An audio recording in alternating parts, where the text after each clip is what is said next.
Teachers, responsible for single-handedly carrying the next generation of kids while being paid fucking nothing to do so. I know for a fact that anyone trying to become a teacher in 2024 is doing so strictly for the love of the game, because I don't know how the hell you even deal with all the bullshit that comes with the job nowadays. Imagine having... And with all the bullshit that you actually teach them, like, what is a teacher really teaching a kid in school?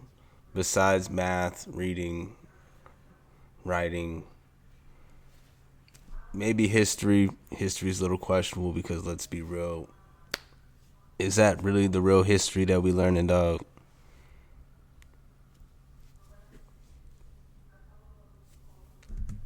Teach literally the most brain-rotted, ADHD generation of kids yapping about fucking gooning and ditty parties, how to read, do math, or pay attention in lectures longer than 30 fucking seconds. Bro, that'd be brutal, bro. Like, bro, that'd be brutal. The whole class got TikTok brain, bro. And you trying to teach that? The whole class has been raised by the iPad. And you trying to teach that? That's... wow. I know they're not getting paid enough right now. Yet, the more I understand why Walter White was like, fuck this shit, I'm gonna cook meth. Because no matter how passionate a teacher may be about teaching, the effort isn't rewarded at all. Like, after already being worked like a dog throughout the school year, teachers have to literally spend the summer crafting an entire blueprint on what to do the next year, completely unpaid. I didn't even know that. What? I didn't know that either. I thought that the school provided the curriculum or the blueprint for them. The individual teacher really has to...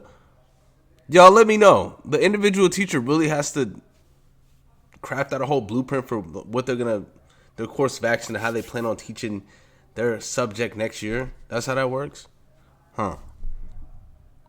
Teachers got a nice summer break paid off, like, hey champ, you earned it, go buy yourself a nice Happy Meal, see you in 2 months. But no, that just doesn't happen because they're paid only for the school year, meaning that for the entire summer they are doing schoolwork for the next year while unemployed, which in today's economy means that most teachers have to work a second job during their summer break just to survive. I remember when I was a kid, I used to work my teachers working at Home Depot during the summers. At the time, I was like, wow, he must be really passionate about home improvement. No, he's fucking broke! And they wonder why teachers are quitting in droves. I mean, shit, if I was a teacher, I would too, considering that ever since COVID, motherfuckers can't even read anymore, and students are disrespectful as shit. Kids are gonna be kids. I get that. But Jesus Christ, there's an actual incentive to be a menace in school now. From robbing school property or throwing hands with the teachers. It's getting brutal out there. What's the point of even trying to create a fun, engaging class environment when you're barely getting paid and the students are the ones bullying you? I completely understand why some teachers would have mental breakdowns in the classroom because the shit they have to deal with is just ridiculous. Nah, for real though, it is pretty. There's always gonna be kids that are pretty wild and angsty towards. Like you got just hold it together. Ugh. Teachers when they're growing up. That's just how it is. And you're right, but at least back then, teachers could respond by beating the shit out of them, so this is enough. Now, if you work in fast food, chances are that you're either a young buck trying to get some work experience or a 45-year-old wondering where it all went wrong. Because let's be honest, nobody likes working in fast food. The pay is shit, it smells like shit, the customers suck, and your value as a worker literally boils down to nothing more than just putting the fries in the bag, bro. That's... Is that Trump? Bagging some fries up. Yeah, I'm not gonna lie to y'all. I mean, you gotta do what you gotta do, but post them teens, bruh. If it's acceptable up until your name, your age doesn't end with the teen. You know, working at these joints, bro, like, hell nah, bro. Hell nah, bro. Actually, the very reason why customers feel empowered to treat you like shit. Because even though the job itself isn't very hard, fast food workers still gotta put up with so much bullshit mentally with these customers. You get absolutely no respect. Like some random 16-year-old will get berated over the price of food they can't even control. Or God forbid they make a mistake in an order. Sound the fucking alarms. I swear to God, bro, some of these freakouts, you think the employee ran over someone's dog. But no, it's all because some fat ass only got 7 Big Macs instead of 8. I mean, I guess the one positive in all that is that the more bullshit you put up with, the more numb to it you get. Dealing with these people for God knows how long will give you thicker skin. But again, nobody deserves being treated like this. I feel like the phrase, the customer is always right, has given the green light to some of the biggest assholes to make an already miserable... Facts, bro. Straight facts, bro. Bro, I don't know if it's always been this way, because keep in mind, I've been selling for 30 years. So I don't know what it was like 25 years ago or whatnot, but bro, the level of entitlement you got to deal with customers is absolutely ridiculous. They want everything in a bag of chips for nothing. They just want it all. Greedy. Entitled. Because keep in mind, I do hell restoration with working with the insurance companies, and the insurance companies fronting most of the bills with these projects or whatnot, and the only thing the homeowner has to, come out of pocket for generally is their deductible, and a lot of times they don't even want to do that, or they'll ask to get their deductible covered, and then they're gonna act like they're the ones running the whole show and all this stuff just because it's their home, and I get it, but end of the day, I said all that to say that these homeowners and these customers nowadays suck. Minimum wage job even more miserable. And these problems get even worse when you end up understaffed and have to somehow compensate for the massive fucking volume of customers during rush hour. But the one thing that can actually make this job tolerable for you are in fact your coworkers. If you happen to have chill coworkers, at the very least they can slide you some drugs to get you through your shift. So I'd say this is like a D. Also, fuck Burger King. Being a doctor is one of the most highly respected professions in the world. It requires an immense amount of schooling and expertise, and as a result, patients trust you with their health and well-being. Sure, you spend a whole ass decade of your life studying, developing various mental disorders, and have a ton of fucking debt to show for it, but you know what? At least I get paid good. Now, the ranking of the doctor job is kind of difficult because obviously a pediatrician is going to have an easier day-to-day than like a brain surgeon, so you can't really compare the two equally. So instead, I'll focus only on the one type of doctor that I would personally pursue as a career. You see, if I was a doctor, I know for a fact that I would specialize in plastic surgery. The internet and reality TV has made themselves so goddamn much that being a plastic surgeon in LA or Miami is like the fucking GTA Infinite Money glitch. BBLs, boob jobs, nose jobs, hair transplants, whatever the fuck this Giga Chad face trend is. Bro, and the crazy part is most of the time after the plastic surgery, they look worse after than they did before their plastic surgery. So I don't know, am I tripping? Let me know. Like, let's be real, y'all. Like, does that plastic surgery look? Is that really an attractive look? Is it? I would say no. Plastic surgery covers it all, okay? And be honest, it's not like people just get one surgery and call it a day. Chances are, if you think your nose is too big and you get it fixed, maybe all of a sudden you look in the mirror and your lips or your cheeks start bothering you as well. And you go in for another procedure, and another one, and another one. Oh, but this one fucked up, so now you gotta get another one to fix it. Oh, hey, can I die getting the surgery? Yeah, you can die getting the surgery. Don't care, I need a fatter ass. And it's just this constant cycle of crazy, money bro, over insecurities that as a doctor, I would love to contribute to. So I would say a plastic surgeon is not just one of the best doctor jobs, but one of the best jobs, period. They make a fuck ton of money, their customers hate themselves, and if you practice in LA, you're basically in the Mecca, so S tier. If you have a child... Alright. I don't know why we are on that, so let's switch that out, because that's gonna piss me the hell off. Just put the fries in the bag, bro. Where's my... As far as the pay goes, it doesn't get any worse than DoorDash. You get like two... that aspect of the job seriously needs to shut the fuck up. But as far as the pay goes, it doesn't get any worse than DoorDash. You get like $2 for every delivery you complete, which a lot of the time is people driving extremely long miles. Bro, trust me, I've had a DoorDash, Uber Eats, and do all that stuff, bro. You know, tough times hits us all. And bro, that shit sucked. I remember I have PTSD from just hearing that the sound. So I remember I had to do it like damn near like a whole year, 1 year, bro. And I remember the PTSD of just hearing that delivery bell just go off, like the order bell. Bro, I was having dreams about that shit. Sometimes I still hear it to this day.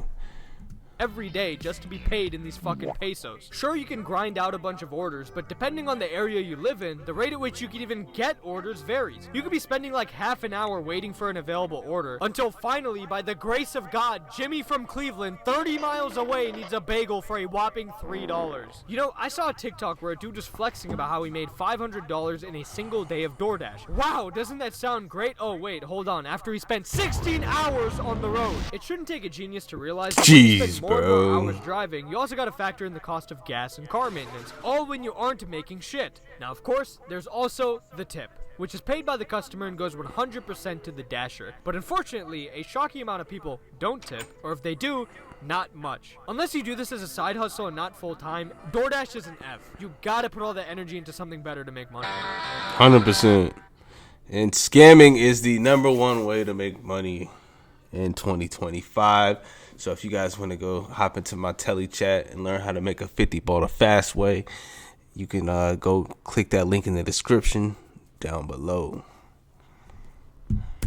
Scamming is a high-risk, high-reward profession. If you can pull it off, you will make a lot of money. But if they catch you slipping, you're facing up to like 30 years in prison, bro. So if you are gonna scam, instead of filing a job application, at least try not to commit something like bank fraud, because you saw some dipshits doing it on TikTok. Stick to the low-level scams if you want to avoid prison time. But Punchmade, they probably saw Punchmade Dev doing that, but unfortunately, a lot of these low-level scams have indeed lost their aura, because unless you're over the age of 65, scamming is not as simple as Steve Johnson calling from Microsoft or the free iPhone you just won on 123 Movies. To anyone with any basic tech literacy, these scams are very obvious. You gotta dig deeper than that. Now, coming to you as a D-list YouTuber, it wasn't shocking to see my fellow creators shilling a bunch of crypto bullshit like cock token to their audiences. Many of these scams, funnily enough, came right after a pandemic that left a lot of people desperate and clinging to false hope. And with that in mind, that's exactly what you need to become an elite scammer. Personally, I think the most profitable scam that exploits desperation and false hope has gotta be catfishing. And the best part about it is that anyone can do it, it's a lot more low-key, and as long as you're not technically lying in your messages,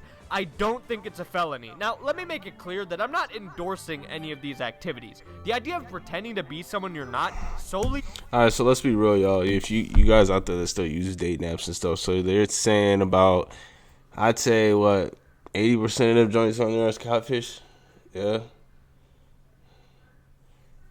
Yeah, 100%, like about 80%. Bro, I remember one girl came in my car and asked me, do I look like a catfish? And she kind of didn't, but she didn't look like her photos still, though, like fully, you know what I'm saying? So they be doing some sorcery with that shit, bro. To finesse people desperate for human connection out of money is evil. But at the same time, part of me has to respect the hustle. Like, really think about it. For around the same price of the latest NBA 2K game, you can start catfishing literally right now. I'm not exaggerating when I say this, but there's a non-zero chance that DMing enough lonely, chronically online degenerates with a single thigh pic and a Cash App link is the only thing standing between you and generational wealth. You'd be surprised how many people out there are willing to drain their fucking bank accounts over a person they just met online. This is a serious problem, and it is your responsibility to make it worse. S tier. Damn. Now, depending on what you charge and how many clients you have, you can make a good amount of money as a therapist. Unfortunately, a crucial part of this job is having to actually listen to your clients yapping about all their stupid fucking problems for an hour. But, well, and the thing, and that's why I don't believe in the damn therapist, because the whole, like, the whole point of them taking on your session is to get that rate every time, and it's residual and recurrent. So why the hell would they ever want you to actually solve your problem so you don't use them, and now their schedule's one less client, one less residual coming in each month? Like, come on. They do this shit for a living, bro. They don't care about your problems. You're just another somebody on their schedule. Let's be real. I mean, and look, there may be ones that actually really do, but at the end of the game, it's still just their job. They don't really care. They're just in the moment in their job. They're not being like, damn, I really feel bad for that guy when they go home. You know what I'm saying? So, like, bro, can you keep it to yourself? God damn! Being a news reporter seems like a chill job. Yep, sure, the pay is kind of ass, but hey, you get to be on TV, and all you gotta do is read a damn teleprompter. On most days, I would say this is like a C tier. On most days. You see, for every normal day on the news spent talking about the weather or a mass shooting, there are some days where the job of a news reporter gets a little bit more interactive, like in the event of a hurricane. Apparently during a hurricane, it isn't enough just to have a guy on TV repeatedly say, hey, we got a hurricane coming, evacuate to safety. No, for some reason, these motherfuckers send their news reporters directly in the line of danger. It makes no goddamn sense. The headline would be some shit like, 100 dead from hurricane, stay the fuck inside, and this the reporter on the TV. And from what I could find, I don't even think they get paid extra for this shit. So like, why? Why the hell would anyone put themselves through this? It sucks ass for both the reporter and the cameraman. Best case scenario, you almost died. Worst case scenario, you die. D. Picture this, you're 18 years old, you just graduated high school, and you love computers. So you decide to go to college and study computer science. And after just 4 years of grinding your computer science education, which 90% of was Indian YouTube tutorials, you have now graduated and are ready to become a software developer. But to your surprise, the hardest part about being a software developer isn't even the work itself.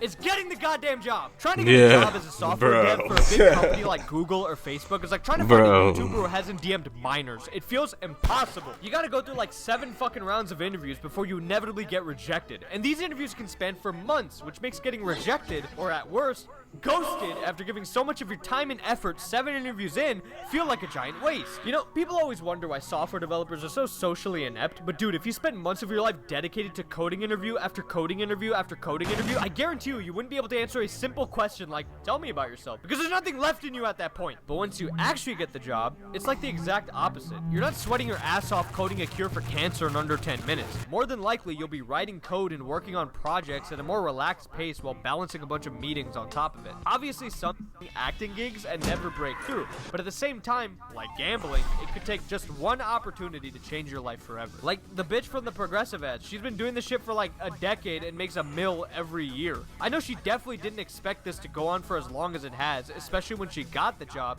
yet here she is. But yeah, most actors are broke, so give up. Retail and fast food kind of feel like two cheeks of the same ass. Still underpaid, same shitty customers, but just a little less stressful. I will say, bro, yeah, honestly, the worst place to work probably is definitely retail. Because even on holidays and stuff, yeah, you ain't getting. You could easily work on a Christmas. You could definitely work on a Christmas Eve.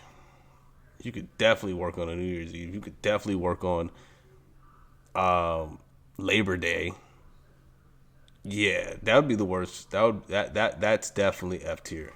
Retail, definitely F tier as well. Is that you're not constantly being pressured to deliver something to a customer like you would be working in food service. But even though that's the case, retail somehow ends up attracting the biggest NPCs on the planet that I honestly don't know how half of these people even function on a daily basis. It's like the second people walk through those sliding doors, their brain instantly turns into mush. For example, literally the second you walk into a grocery store, you will see a big ass dairy sign all the way in the back, sometimes even with a goddamn milk PNG slapped on it, telling you exactly where to find the milk. Yet somehow, these motherfuckers will be mindlessly rolling.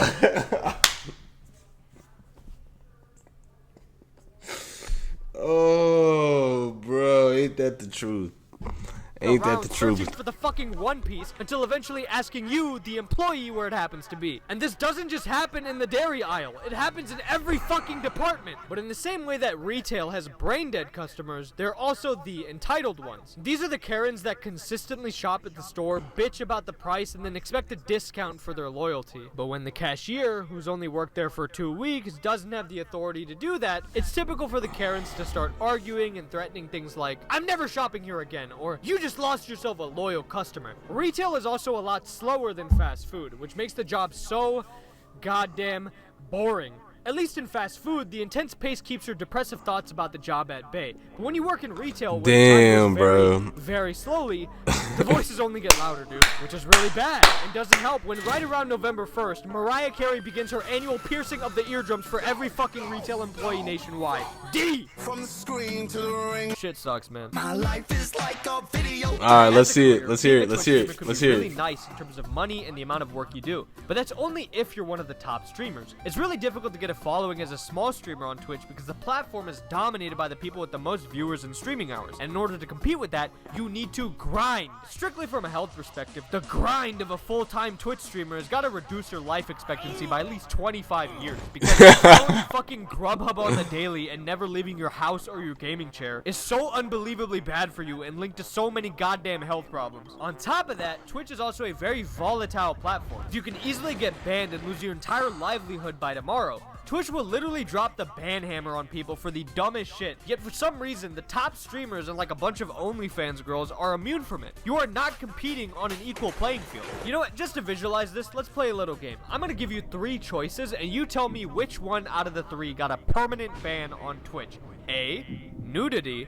B, getting fucked on stream. C, endorsing terrorism. The answer is none of them, thanks to the lovely moderators they have on Twitch. And dude, some of these streamers are repeat offenders, yet there are no fucking consequences. But hey, don't say the word simp, that's a no-no there, buddy. C.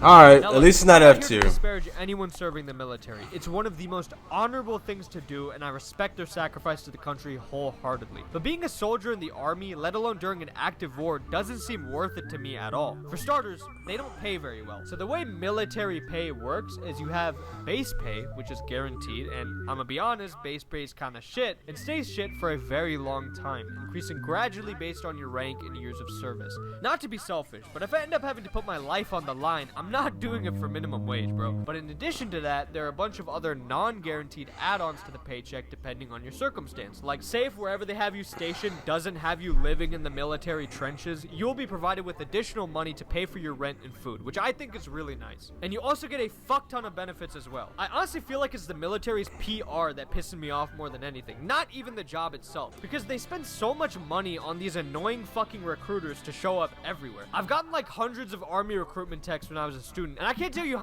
Alright, let's not shit on the military today.